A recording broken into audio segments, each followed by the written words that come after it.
Peace and light, that old guy Australia. Like, share, subscribe, Instagram, YouTube, and hit the notification button. You'll know I'm doing a video. I just wanted to share something with a bit of a life lesson that's happened to me, and it was a great analogy, and I thought I'd share it with you. Bear with me. I did a job a couple of years ago for a couple in Sydney, elderly couple, and they were very, very particular people, which is fine. When I got there, they had huge stains on the ceiling, and I pointed out that their tiled roof was leaking, probably through the pointing, might have cracked tiles, don't know. They need to get the tiles roof looked at. Yeah, they said, yeah, not a worry, but they didn't. Now, they probably had old hardwood trusses, which got released a lot of tannin, water coming in from all over the damn place. And so I blocked the stains. I ended up having to oil undercoat the entire ceiling. So it was a large L-shaped lounge room ceiling. And I had to oil undercoat it all. And it was just huge stains. And then I finished off the ceilings by rolling the small section of the L east-west, did the second coat north-south, out onto the big ceiling. Then we moved all the furniture from out there back over to here with their help. Came out to sheet up and move all the furniture. And so it was a major job for the three of us to do all this stuff. And then, of course, they were in and out, wandering around. I was doing ceiling by ceiling by ceiling, and wall by wall, and then the enamelling. And then they wanted all these louvered doors enamelled, which I despise.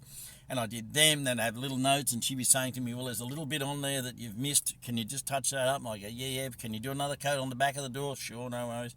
And so this is how that transpired, that entire job. And not a problem. And they were living in a house, walking in and out during the entire process. Day, night, lights on, lights off, sunny day, cloudy day, all over the place, right? So what happened was they didn't get the pointing and the tiles attended to, and they had a ton of rain, and the stains came back through. So the husband calls me around, he goes, you said it wouldn't, you were going to get rid of the stains. It wouldn't stain. I said, it wasn't. They were all gone. I finished that. But you haven't done the pointing. Oh, yeah, we've had the pointing done. I said, yeah, after the rain. And, of course, that meant then that the stains had come through in the exact same spot. I said, I'm not wearing this. And he's like red-faced and going, got a bit shamed about it because he knew the story. So he decided to go down to where the leftover material was in the shed at some point. They put in some new lights, and he decided he was going to touch up the ceilings. And so he did that. He got the paint out and he got it organised and he touched up around the lights. And he went out in the ceiling with the roller, still wet, and he saw the stains in all sorts of directions, not east-west, not north-south, because painters roll to a pattern. He was just going around randomly touching up bits and pieces because he had the paint, had the roller. I know this is a story. Now, it was okay while it was wet, and he knows what it's like when it's wet. Then it dried, and you could still see it because it was low sheen paint. He grabbed the wrong material, and he put it all over the place in weird patterns all over the ceiling. There was these roller marks. And so then his wife saw it. 18 months after I'd finished, she saw it. And she said, oh, my God, what's happened to the ceiling? And he went, well, God, I've never seen it before. And she's like, I've never seen it either. Owen must have only done one coat. He's only done one coat. Not only did he do one coat, because ceiling paint is dead flat, but I've rolled all over these ceilings and missed these low sheen marks in random directions. Apparently that's me too. So the science wasn't verifying what he said. But he solved this lie so hard, he was left with a choice. Right then and there, he had a decision to make. Did he stand up?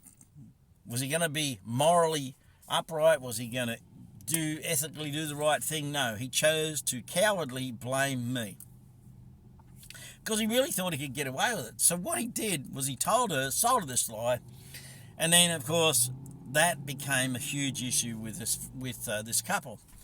Now, I tried to explain, in no uncertain terms, that the husband was lying, but she believed him. That was the narrative that she was told. He doesn't lie, that's it. Now, he was faced with that dilemma.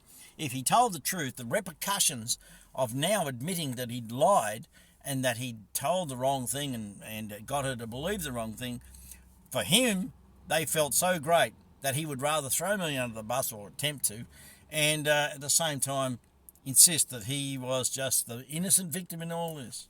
And I'm like, the science doesn't add up. What you can see doesn't add up, mate. It only shows your story. It doesn't show the facts any other way other than how I've described what's transpired.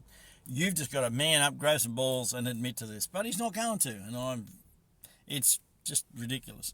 But I keep thinking about, when I went away from this, I was thinking about what's happened in the last 3 years here with this bloody scamdemic. I mean, the narrative's been there, and people have believed the lies. They believe the lies for a lot of reasons. Sometimes it's ego or pride or just fear. It depends. Some people get very, very afraid. That's what the media tried to make everybody very afraid. That was their job. That's what they were paid to do, was make everyone scared and force them to be a part of this trial. And a lot of people, involved themselves in that, which was sad. But now that more and more information comes out on an hourly, daily, weekly, monthly rate, and we're seeing it all the time, my God, some of the stuff we're seeing is absolutely terrifying. Now that we're seeing it, those people are faced with a particular situation, as I've said before. And I had a wonderful voice message from a lady who sent this to me, and I'll respond to her later. And we were discussing this very issue. You can't tell people anymore. It's very difficult to tell anybody anymore because they don't want to know about it. It's kind of like it was a hysterical thing and it's died down, and they're trying to paint this picture of, look, everything's okay, we're all good, it's not a problem. We just get on with life, ignore it all, and it'll all go away.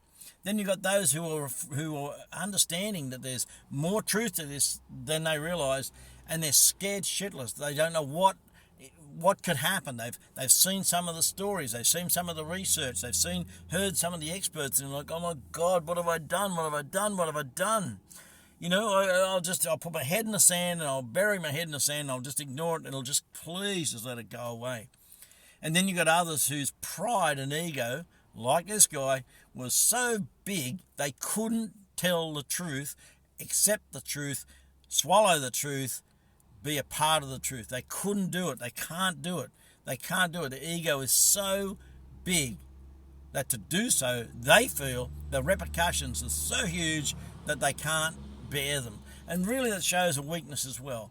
You get to the point where you can believe the truth very, very easily, but when the truth is shown to be a lie, you don't want to believe the lie. You go, well, hang on a second. I much preferred it over here because we were all together doing this thing, and now you're over here going, no, that was all bullshit. Can't believe it. Can't do it. It's a real dichotomy. And it's very, very difficult for a lot of people to understand that simply by continuing to live that lie, they're eating away at their own souls. They're really eating away at their own souls. Things are going wrong. Peace and light, that old guy Australia. Like, share, subscribe, hit the notification button. Remember, in the end, we win this. There's some wonderfully amazing people all over the world. We've seen some of these cases. We've seen some of the Senate hearings. We've seen the information coming out in England and through Spain. We've seen a lot of this stuff coming forward now, and people are beginning to realise they've been duped and deceived. And this will be the year, the revelatory year. 2023 is when society is going to have it revealed to them that they were lied to, and they're in a very dangerous, precarious position. Peace and light, that old guy Australia. Like, share, subscribe, hit the notification button. We'll catch you soon.